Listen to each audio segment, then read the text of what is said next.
Bom dia, meus amores, tudo bem com vocês? Hoje nós estamos na aula de História. Lembre que a aula de História nós já finalizamos a segunda unidade. Então, por isso que eu pedi para vocês fazerem um resumo do que vocês entenderam na segunda unidade. E hoje nós vamos iniciar a nossa terceira unidade, certo? Então, muita atenção nos assuntos que vêm, certo? Para nós podermos acompanhar um pouco mais de como foi a história no Brasil, porque fala muito da história do Brasil este livro, né? Então vamos lá. Eu peço que vocês abram, por gentileza, a página 52, certo? Nós vamos fazer a leitura juntos e eu vou explicar um pouco. Na página 52, nós vamos falar sobre os movimentos nativistas. Lembrando que os movimentos nativistas, nós tivemos vários movimentos nativistas, não foi somente um. Portanto, nós iremos falar na aula de hoje 3 movimentos, que foi a Revolta dos Beckman, Guerra dos Emboabas e também Guerra dos Mascates. E, posteriormente, nós iremos na próxima aula falar sobre a Revolta de Filipe dos Santos em Confidência Mineira, certo? Nós vamos falar dessas 2 revoltas, desses 2 movimentos, desculpa. E hoje vocês não vão fazer atividade. O que é que eu vou pedir para vocês? Vocês leiam e façam um resumo no caderno de vocês. Professora, é uma atividade? Não, não é uma atividade, é um conselho. Porque na próxima semana, quando eu solicitar a atividade, quando eu passar a atividade, vocês vão perceber que fica mais fácil de relembrar os assuntos. Ou vocês podem fazer a leitura sublinhando os pontos mais importantes, certo? Então hoje nós vamos falar sobre esses 3 movimentos e não tem atividade para casa, tá bom? Vamos lá. Movimentos nativistas. Professora, quando eu falo nativistas, eu estou falando de quê? De nativos, certo? De pessoas que vivem naquele local. Então os movimentos nativistas são de pessoas que vivem naquele local. E nós vamos entender. Vamos lá, página 52. Os movimentos nativistas aconteceram na segunda metade do século XVII e no início do século XVIII, certo? Então foi entre aí, o século XVII, em meados do século XVII e para o início do século XVIII. Esses movimentos locais expressavam-se o grande descontentamento dos colonos com o governo português. Então, existia um descontentamento dos colonos com aqueles portugueses. E aí foi acontecendo os movimentos nativistas. Nós temos aí, por conta disso, alguns autores chamam essas revoltas nativistas, né?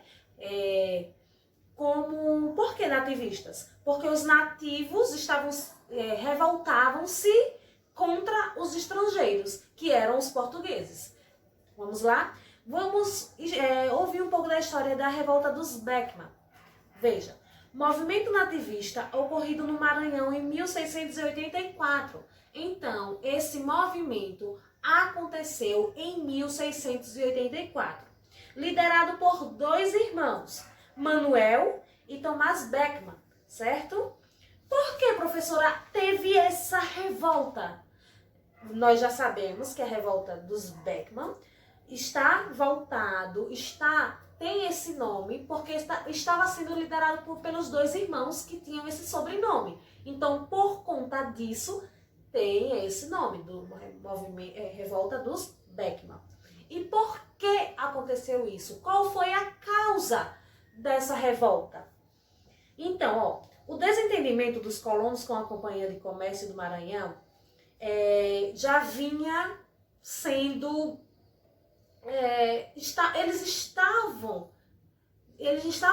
não estavam satisfeitos, certo? Eles não estavam satisfeitos com a Companhia de Comércio do Maranhão. Por quê? Porque ela comprava os produtos. Imagine, tem uma companhia. Ela comprava os produtos da região, certo? Açúcar, algodão, com um preço muito baixo. Mas ela queria vender esses produtos trazidos lá de Portugal a preços abusivos aos colonos.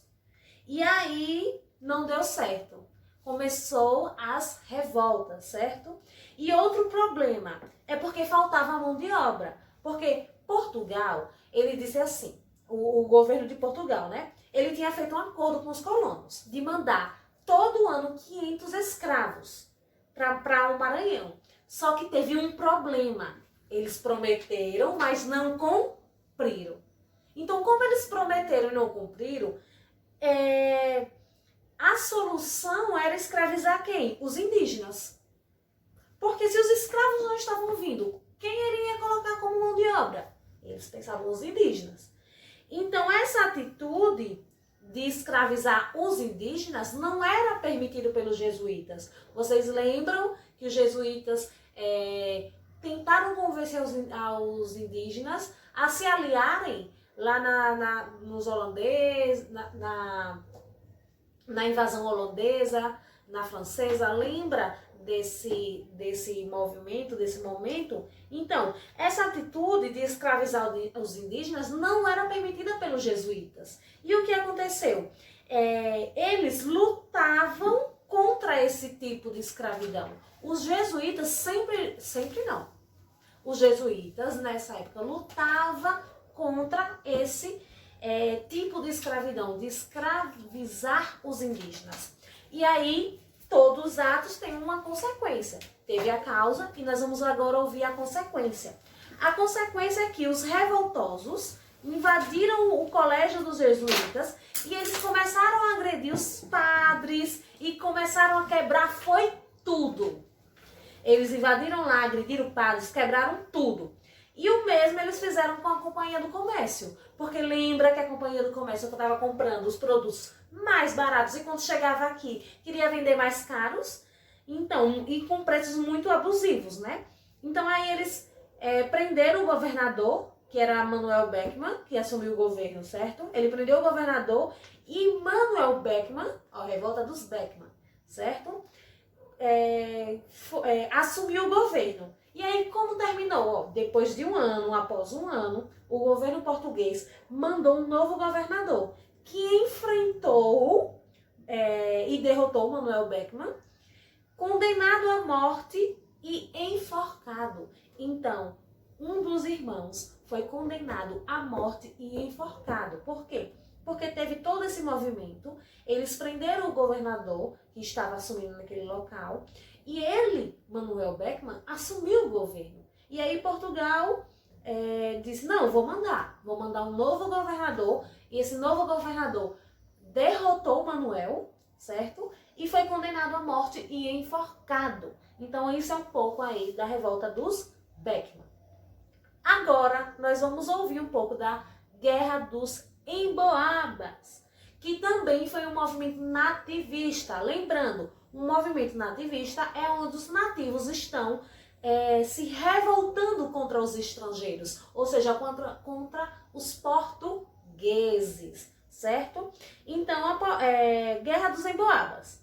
Movimento nativista decorrente da rivalidade entre os paulistas e os emboabas. O que eram emboabas? Eram gente que vinham de fora, certo? Principalmente os portugueses. Então era um movimento que tinha a rivalidade dos paulistas contra os emboabas, os portugueses.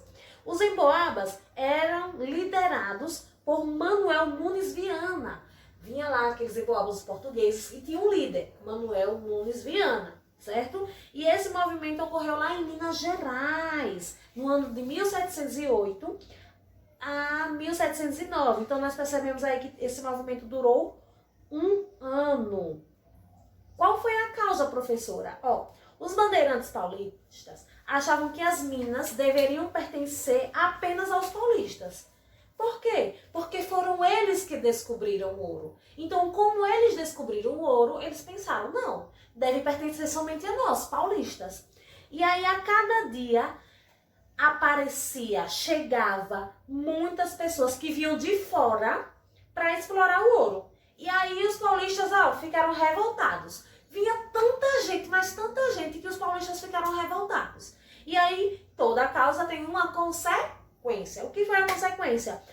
existiu o maior combate naquele local, que ficou conhecido como Capão da Traição, porque os paulistas caíram em uma emboscada, ou seja, fizeram uma cilada e eles caíram nessa cilada. E quem fez essa cilada foram os emboabas. Os emboabas prometeram deixar os paulistas livres caso se rendessem. Então aí eles disseram, eu vou deixar livre se vocês se renderem. E aí foi o que os paulistas fizeram, se renderam. Mas quando eles entregaram as armas, quando os paulistas entregaram as armas, todos foram mortos. Então eles caíram na cilada, eles foram enganados. E aí como foi que terminou? O rei de Portugal criou uma companhia de São Paulo e Minas de Ouro e regulamentou a cobrança do quinto. E a coroa passou a controlar a exploração das minas. E ela expulsou os paulistas, que foram explorar outras regiões. Então nós vimos aí que foi uma guerra sangrenta, porque os paulistas morreram, porque eles caíram nessa cilada. Essa cilada feita pelos emboabas. Então os emboabas enganaram os paulistas, dizendo que se eles se rendessem, eles entregariam as armas. Se eles se rendessem, eles deixariam os paulistas livres. Porém, não foi isso que aconteceu. Eles entregaram as armas e todos eles foram mortos, certo? E por fim, hoje, nós vamos ver a Guerra dos Mascates. A Guerra dos Mascates foi um movimento nativista, lembrando, o movimento nativista são movimentos dos nativos revoltando-se contra os estrangeiros, que eram os portugueses, né? Ou outros, os estrangeiros. Vamos lá. Movimentos nativistas importantes. Ocorrido em Pernambuco. Guerra dos Mascates, Pernambuco.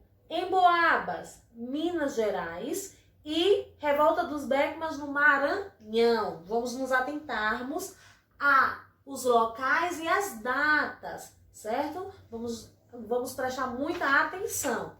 A Guerra dos Mascates foi um movimento nativista, né, provocado pela rivalidade entre senhores de engenho de Olinda e os comerciantes portugueses do Recife, que eram conhecidos como os mascates.